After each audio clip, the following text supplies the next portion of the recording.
Yvan Berland, bonjour. Merci d'accorder cette interview à Provence Plus TV. Donc vous êtes depuis un an, quasiment jour pour jour, le président de Aix-Marseille Université, cette grande université unique. Quel regard vous portez sur cette année de construction ? Alors effectivement, aujourd'hui, ça fait un an que j'ai été élu président de l'université d'Aix-Marseille. On a créé une nouvelle université, puisque effectivement nous partions de trois anciennes universités, l'Université de Provence, l'Université de la Méditerranée, l'Université Paul Cézanne.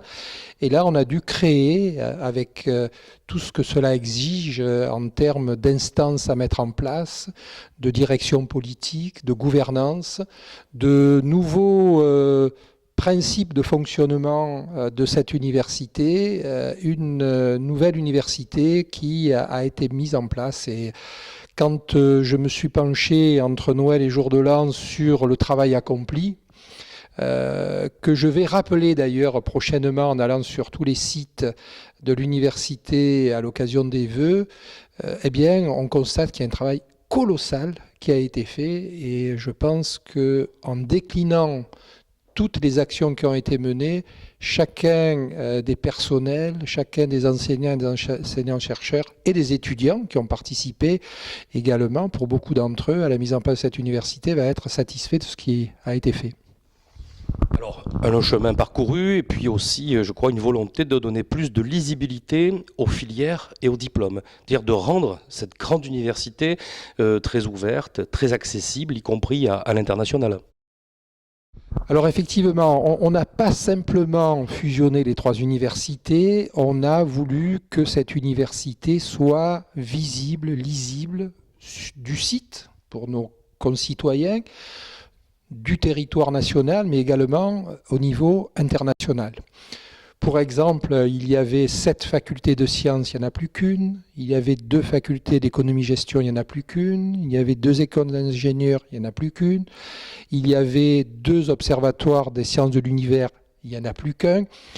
Et ça permet à chacun de mieux comprendre l'organisation de cette université, et à chaque lycéen qui va s'inscrire dans l'université, savoir qu'il rentre à la faculté des sciences de l'université d'Aix-Marseille et non pas à la faculté des sciences de l'université Paul Cézanne qui est située à tel endroit à Marseille, mais un peu à Aix-en-Provence. Donc on passe d'une incompréhension territoriale et fonctionnelle à une organisation qui a le mérite de nous faire comprendre déjà des lycéens de leur famille localement, mais également, bien évidemment, à l'international. Si on n'est pas compris sur le site, on ne peut pas être compris à l'international. Alors, justement, c'est maintenant la grande université du sud français, Aix-Marseille Université. C'est aussi la grande université méditerranéenne, c'est-à-dire ouverte vraiment sur ce monde en mutation et en gestation, et aussi une des grandes universités de l'Europe du Sud. Quel message vous adresseriez aujourd'hui aux gens qui vont nous regarder, qui ne sont pas en France, qui sont, on va dire, de l'autre côté de la Méditerranée ou en Europe? Et aussi, quel message pour les professionnels? Je crois que vous voulez en permanence insister sur votre rapport au monde socio-économique. La formation continue, la formation tout au long de la vie, l'ensemble de la recherche aussi des compétences qui sont ouvertes au secteur économique, mieux intégrer nos étudiants au territoire ici de Provence et de Méditerranée. Que dit le président aujourd'hui? Alors, s'agissant du pourtour méditerranéen, on a l'habitude de dire que cette grande université, qui est la plus grande de France, est la capitale du sud de l'Europe. Et notre ambition, que l'on a parfaitement d'ailleurs déclinée lorsque nous sommes allés devant le jury international pour candidater pour ce projet Initiative d'Excellence que nous avons obtenu, puisque aujourd'hui on est un des 8 sites français à avoir eu ce label. Nous avons bien insisté sur le fait que nous voulions avoir des rapports très proches avec nos amis qui sont dans les universités du pourtour méditerranéen. On a de nombreuses actions dans le domaine juridique, dans le domaine de la santé, et ces partenariats sont pour nous essentiels, et nous allons encore plus les développer. Le deuxième point, effectivement, que vous soulevez, c'est cette volonté clairement affiché, que nous avons là déjà commencé à bien installer, de rapprochement avec le monde socio-économique. Trop longtemps, l'université a été recroquevillée sur elle-même, en donnant du savoir sans trop toujours être certain que ce savoir se transformait en compétence. Nous avons besoin de dialoguer avec le monde socio-économique. D'ailleurs, je mets en place un comité d'orientation stratégique avec une vingtaine de personnalités du monde socio-économique là d'ici la fin du mois de janvier. C'est dans nos statuts. Nous avons développé beaucoup au cours de cette année de partenariats en signant des conventions avec des grandes institutions. Par exemple, on va signer une convention avec CMA-CGM, qui est un grand acteur du territoire, avec Bull, beaucoup également de proximité avec tout le secteur de microélectronique du Roussé. Donc il y a vraiment une volonté affichée, mais pas simplement affichée, avec le souhait de dialoguer, y compris dans des instances de l'université avec le monde socio-économique, et puis de passer des partenariats parce que ça va permettre de faciliter l'insertion professionnelle de nos étudiants et donc l'employabilité. Monsieur le Président, avec la création d'Aix-Marseille Université, il y a eu évidemment des bouleversements organisationnels.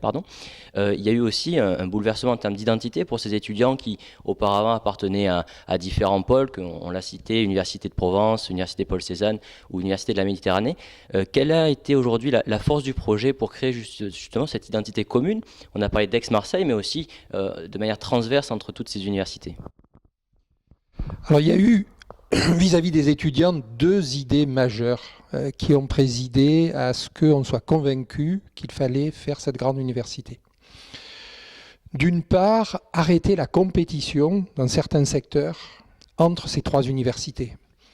Quand on savait qu'il y avait du secteur sciences dans chacune des trois universités avec des programmes qui se télescopaient, voire qui étaient en compétition, deux facultés d'économie-gestion dans deux des trois universités, avec là aussi plus de compétition que d'addition.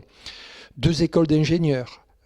Tout ceci montrait plus une volonté trop longtemps affichée de compétition loco-locale plutôt que de vouloir que ce site soit en compétition au niveau international.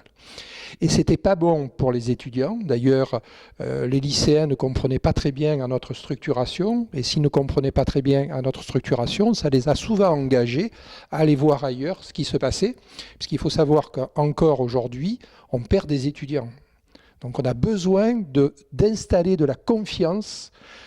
Et pour la confiance, elle viendra si les lycéens, les étudiants comprennent ce que nous sommes, ce que l'université, grand service public, peut leur apporter. Et ça, c'était une des premières idées maîtresses pour créer cette université d'Aix-Marseille. Puis la deuxième, c'est de pouvoir assurer de la pluridisciplinarité, de la transversalité. Aujourd'hui, les compétences, elles sont des compétences additionnelles. Il est bon que le secteur droit dialogue avec le secteur santé. Droit et santé, c'est un vrai sujet. Il est bon que le secteur des sciences humaines, des lettres et des sciences humaines, puisse aussi dialoguer avec le secteur sciences, avec le secteur santé. Parce que ce dialogue va permettre aussi de faciliter des parcours pluriels pour les étudiants, de faciliter des codiplomations. Demain, ce que le monde socio-économique recherchera, ce n'est pas tant une formation tubulaire, mais c'est une formation où il y aura une composante majeure, mais également des compétences additionnelles.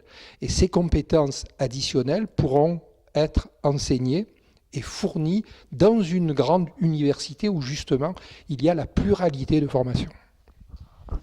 Alors créer une synergie sûrement, créer du lien et du dialogue.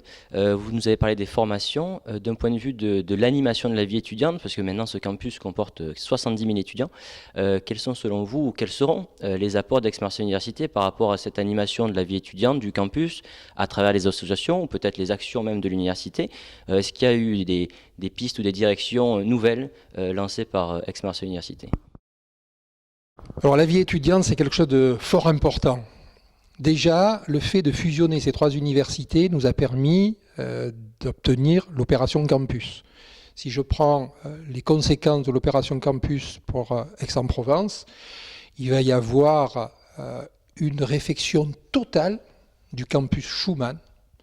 Et en 2017, personne ne reconnaîtra ce campus. Avec ce qu'on appelle un cœur de campus, où là, tous les étudiants auront à leur disposition l'ensemble des services qu'une grande université se doit de fournir aux étudiants.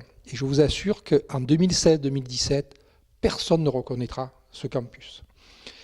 Et puis, avant qu'on ait terminé tous ces travaux qui, ça y est, s'engagent. D'ailleurs, il y a la vie sportive là qui a été beaucoup intéressée par l'opération campus avec le stade Ryoko, par exemple, ou le gymnase qui s'est fait sur Aix-en-Provence, et qui se fait également sur d'autres sites, mais particulièrement à Aix-en-Provence. Eh bien, il y a la volonté, alors là, clairement affichée, de favoriser pour les étudiants 3 grands thèmes. D'une part, la culture. C'est pour cela que j'ai souhaité nommer une chargée de mission culture pour les étudiants. Pour la vie étudiante, ça y est, ça se met en place. Et grâce à l'action que l'on mène, on a une bonne place aujourd'hui dans le cadre de Marseille, capitale européenne de la culture. On a également une vie sportive là qui se met en place avec une seule association, c'est-à-dire que quand on va représenter pour des compétitions, c'est l'Université d'Aix-Marseille, et on va comme ça favoriser la compétition de nos étudiants qui vont se prendre au jeu, et on va exister là aussi. Et puis, un sujet qui m'est cher, être très attentif à mieux développer la prévention des addictions, des problèmes psychologiques, des problèmes nutritionnels. Tout ça se met en place et c'est à destination des étudiants, et c'est quelque chose qui doit petit à petit permettre aux étudiants de montrer qu'enfin ils sont dans une grande université qui va s'occuper vraiment pas simplement de leur enseignement et de leur examen, mais de leur vie pendant plusieurs années. Dernière question, vous êtes médecin, vous êtes professeur de médecine, vous êtes spécialiste de néphrologie, chef du service de néphrologie à l'hôpital de la Conception, et on est ici dans votre bureau d'Aix-en-Provence, au cœur de la vieille cité d'Aix. Quel regard vous portez aujourd'hui sur finalement Aix-Marseille, université, ce vivre ensemble? Il est en train de se faire, hein, on a l'impression. Oui, totalement. Effectivement, nous avons créé ce que j'ai l'habitude d'appeler la métropole des savoirs. Et Aix-en-Provence, Marseille, cette université a ses 2 pieds sur 2 villes capitales, chacune avec ses forces. On doit additionner les forces de chacune de ces 2 villes. Pour nous, on voit bien que le secteur droit, le secteur économie-gestion, l'IUT est plutôt positionné, le secteur économie-gestion est plutôt positionné à Aix-en-Provence. Puis vous l'évoquiez, le secteur santé, sciences à Marseille, mais c'est additionnel tout ça. Et nous nous efforçons bien évidemment de montrer qu'il n'y a pas de compétition, c'est une grande université qui s'appelle d'ailleurs Aix-Marseille. Pour terminer, vos vœux pour 2013 ? Alors mes vœux, c'est qu'on puisse continuer à installer cette université qui prenne de plus en plus une part en France importante, mais aussi à l'international, avec des étudiants qui seront heureux d'appartenir à cette université, avec des personnels qui se sentiront également bien de travailler dans cette université. Et vous l'évoquiez dans votre question, des étudiants et des personnels qui soient heureux de vivre ensemble.